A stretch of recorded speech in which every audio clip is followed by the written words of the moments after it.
Today's topic is microbial genetics. It is the study of gene structure and function in bacteria. Genetics itself is considered with determining the number, location, and character of the genes of an organism.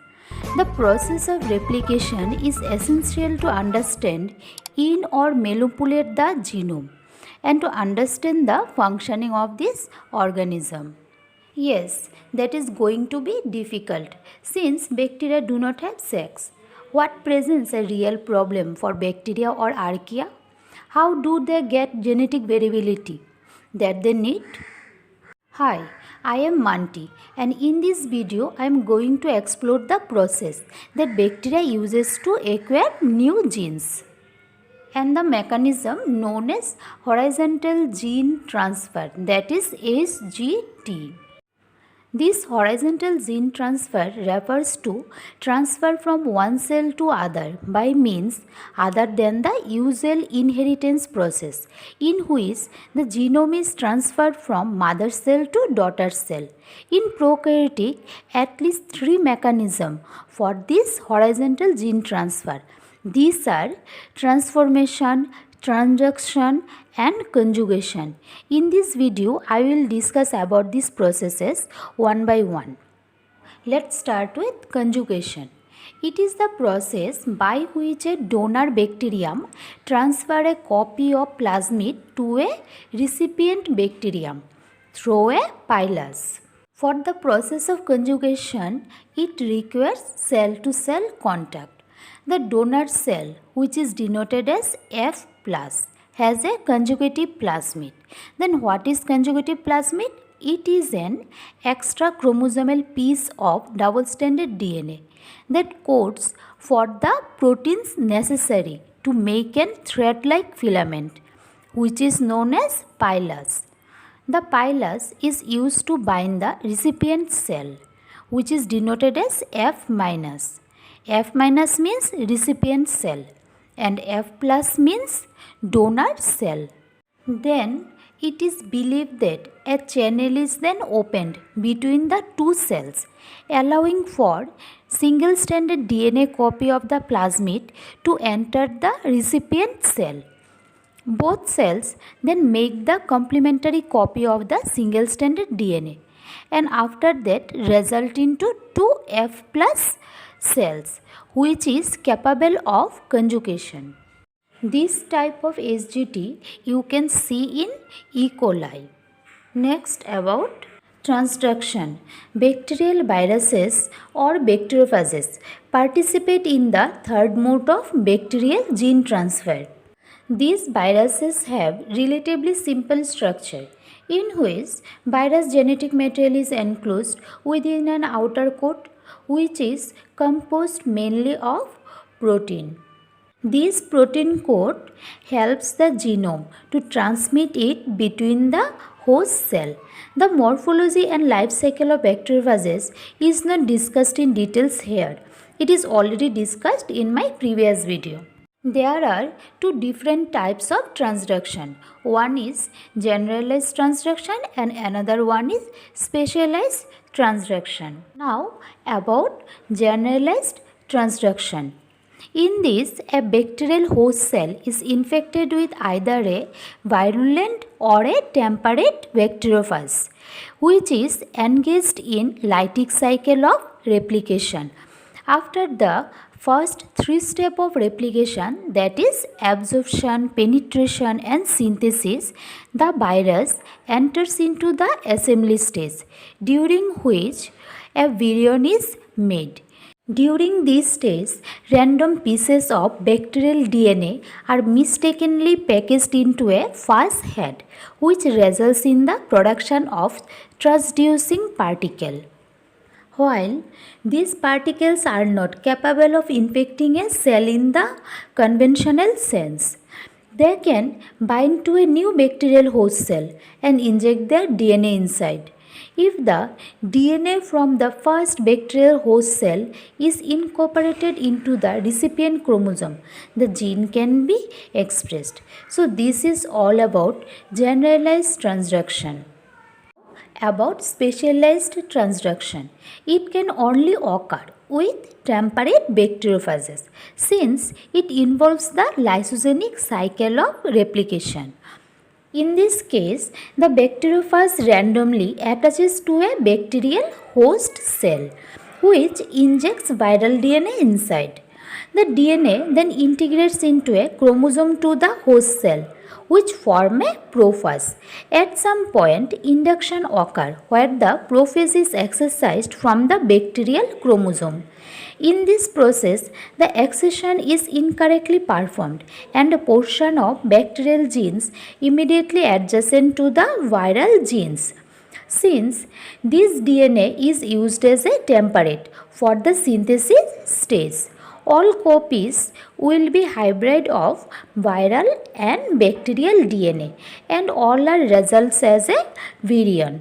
Once the cell is lysed, the virions are released to infect other host cell.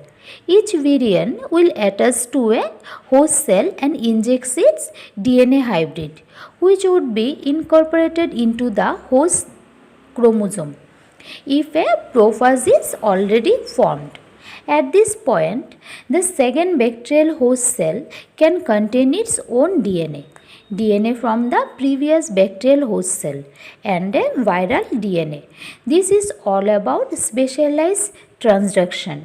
Next is about transformation, which allows a bacterial cell to acquire new genes, and it does not require cell-to-cell contact. In this process, the new genes are directly acquired from the environment. Typically, the process requires a donor cell at some point. It lyses and released naked DNA to the environment, and this naked DNA is engulfed by other cell. The recipient cell is one that is capable of taking up the DNA from the environment and incorporating it into its own genome, where the cell is described as competent. Although there are some mechanical and chemical means of encouraging a cell to pick up DNA from the environment, but natural competence is determined genetically. This typical process is occur at the end of exponential phase of growth or the beginning of stationary phase. Because under this condition, a specific protein are manufactured, including DNA binding protein, that is DNA translocase, endonucleases, and transmembrane channel proteins. Gram-negative cells are make a cell wall autolysin to transport the DNA across the outer membrane. After that, random pieces of DNA bind to receptor on the outside of the cell and are then transported into the cell by the DNA translocase through the transmembrane channel. And endonuclease can be used to degrade one strand of double-stranded DNA. If only single-stranded DNA may pass into the cell or to clip the DNA fragment into small sizes. Once inside the cell, the DNA must be incorporated into the bacterial chromosome by the help of RAC-A, that is a protein which help in DNA replication. This will discuss in other video. So this is all about transformation. Now about molecular recombination. In each of the cases of SGT, the process is only successful if the gene can be expressed by the altering cell. In conjugation, the genes are located on a plasmid under the control of promoter on the plasmid. In transformation and transduction, naked DNA is required. The DNA could easily be broken down by the cell without any genetic expression. In order for the gene to be expressed, the DNA must be recombined with the recipient chromosome. The most common mechanism of molecular recombination is homologous recombination and site-specific recombination.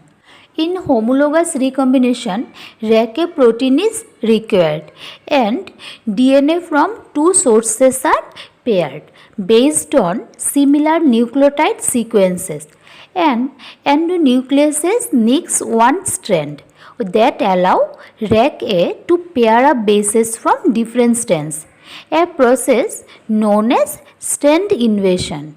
The crossover between DNA molecule is resolved with resolvase, which cuts and rejoins the DNA into two separate DNA molecules, which is double-stranded.